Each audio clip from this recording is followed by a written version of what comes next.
Bismillahirrahmanirrahim. Assalamualaikum warahmatullahi wabarakatuh.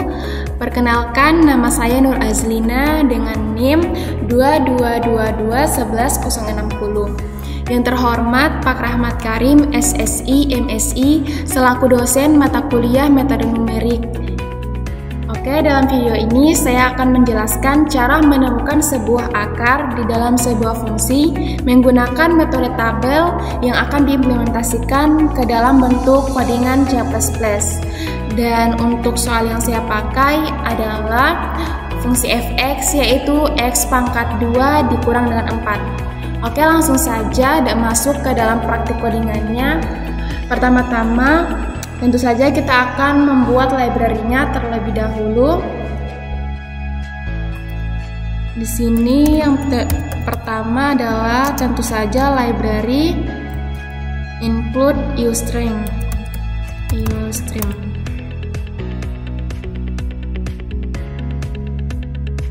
Include uString. Kemudian yang kedua adalah saya menggunakan library matematika, yaitu CMAT.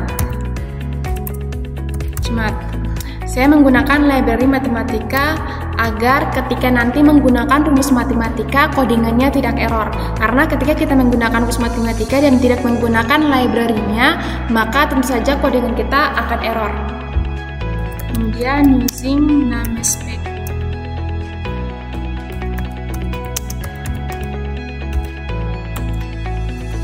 Kemudian yang kedua adalah kita akan membuat fungsi fx-nya terlebih dahulu. Membuat fungsi. Yaitu di sini saya menggunakan tipe data float untuk f-nya. Kemudian untuk x-nya saya menggunakan float juga. Lalu saya akan mereturn x pangkat 2 dikurang 4-nya, yaitu saya menggunakan x kali x, kemudian dikurang 4 titik koma. Nah, ini akan membuat fungsi f yang akan mengembalikan nilai x pangkat 2 dikurang 4, karena x kali x kan hasilnya tetap x pangkat 2. Jadi walaupun seperti ini bentuknya sama saja dengan soal yang kita gunakan tadi. Kemudian selanjutnya adalah masuk ke main-nya, in main. Kemudian yang pertama adalah kita akan menginisiasi variabelnya. Inisiasi variabel. Nah, di sini saya akan menggunakan variabel A untuk batas bawah, variabel A untuk batas bawah, variabel B untuk batas atas, kemudian N untuk masukkan variabel N untuk masukkan jumlah pembagi. Saya akan memperkenalkannya atau menginisiasinya menggunakan float untuk batas atas dan batas bawah, yaitu variabel A dan variabel B. Kemudian tipe data integer untuk variabel N. Lalu untuk input dari penggunanya atau untuk hasil outputnya nanti, yaitu kita akan meminta dia untuk mencetak cout, masukkan masukkan nilai batas bawah, kemudian sin untuk variabel A. Kemudian lanjut cout, masukkan nilai batas atas. Sin untuk variabel B. Selanjutnya adalah cetak atau cout, masukkan jumlah pembagi.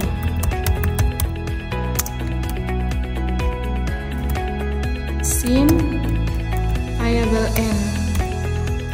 Oke, di sini kita akan meminta user untuk memasukkan nilai batas atas, batas bawah, dan jumlah pembaginya nantinya ketika setelah kita running.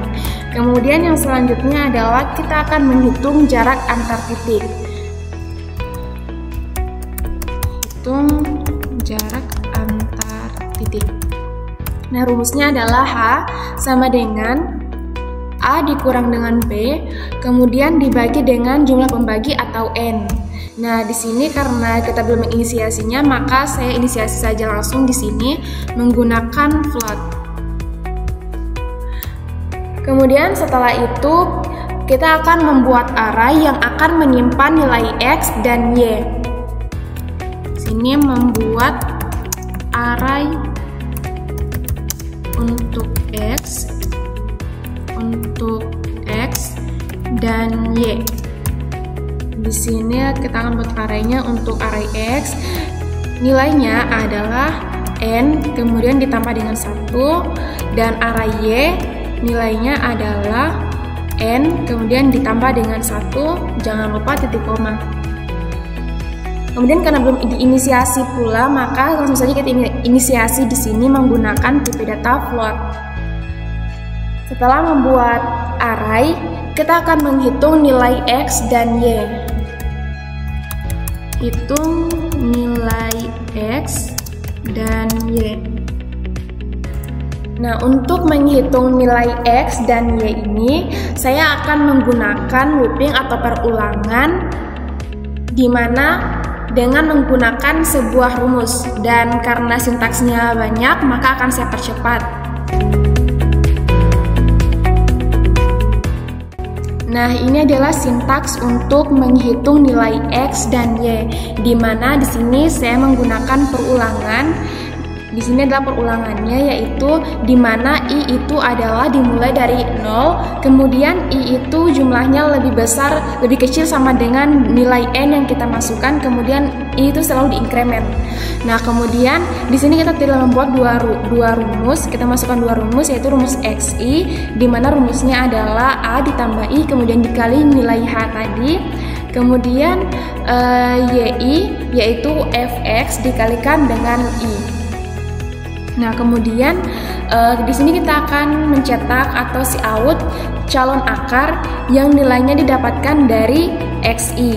Lalu mencetak lagi nilai fungsi yang nilainya didapatkan dari rumus YI. Nah, kalau yang ini dan yang ini hanya sebagai untuk supaya hasil atau yang kita running nanti itu hasilnya lebih rapi dengan memunculkan 1, 2, 3 untuk nilai ini berdasarkan dari jumlah pembagi yang kita masukkan. Kemudian selanjutnya adalah langkah yang terakhir, kita akan mencari akar dari sebuah fungsi yang kita cari berdasarkan soal yang kita miliki tadi.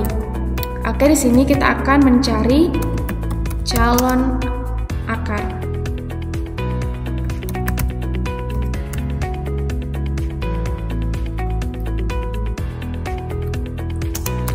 Mencari calon akar. Oke, karena sintaksnya panjang, maka akan saya percepat.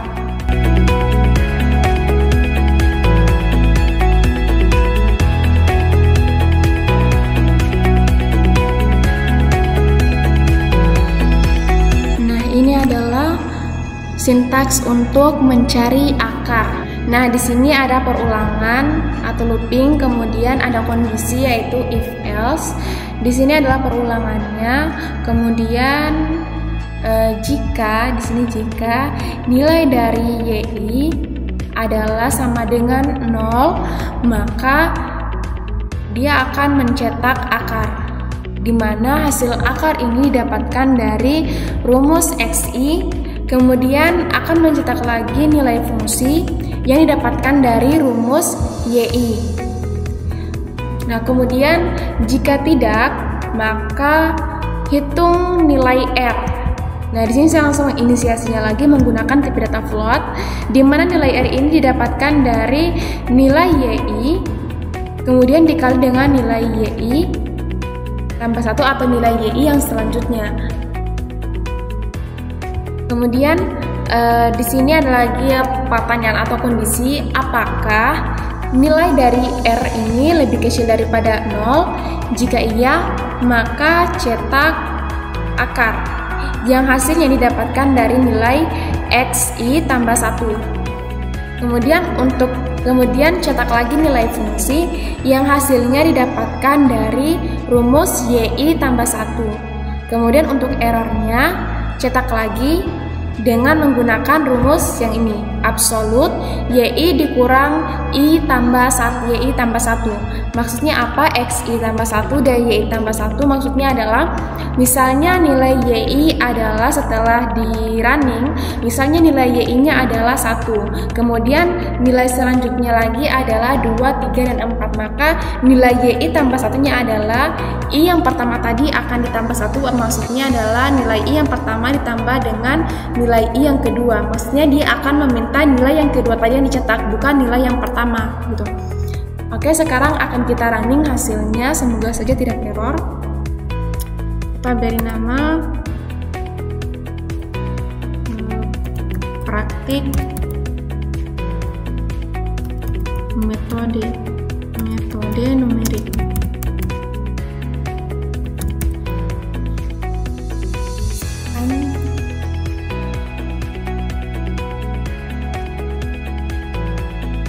Oh, ternyata ada error. Jadi di sini saya lupa masukkan ini. Kemudian kita running lagi. Oke, nggak ada error. Langsung kita compile. Nah, hasilnya seperti ini. Langsung saja kita masukkan batas atas, batas bawahnya berdasarkan dari kurva atau fungsi yang kita pakai. Nah, di sini kan fungsi yang saya pakai adalah X pangkat 2 dikurang 4. Maka batas bawahnya adalah -2, batas atasnya adalah +2. Kenapa saya ambil ini? Karena -2 dan +2 ini adalah yang memotong garis 0 di baris Y dan di X, maka nilai yang saya ambil adalah yang ini dan yang ini. Langsung saja kita masukkan, batas bawahnya adalah -2, batas atasnya adalah 2. Kemudian untuk jumlah pembaginya kita masukkan sedikit dulu, yaitu mungkin 10 saja. Kemudian enter, dan hasilnya adalah seperti ini. Untuk calon akarnya adalah sini. Ini adalah hasil untuk calon akar dan nilai fungsinya. Kemudian akar yang sebenarnya itu ada di -2. Di -2 adalah di sini X0. Kemudian untuk nilai fungsinya ada di bagian Y0, yaitu ini. Oke, mungkin itu saja yang bisa saya jelaskan. Semoga dengan ini orang-orang luar sana juga bisa memahami bagaimana cara menemukan sebuah akar di dalam sebuah fungsi menggunakan metode tabel yang diimplementasikan ke dalam bentuk codingan. Sekian, terima kasih. Wassalamualaikum warahmatullahi wabarakatuh.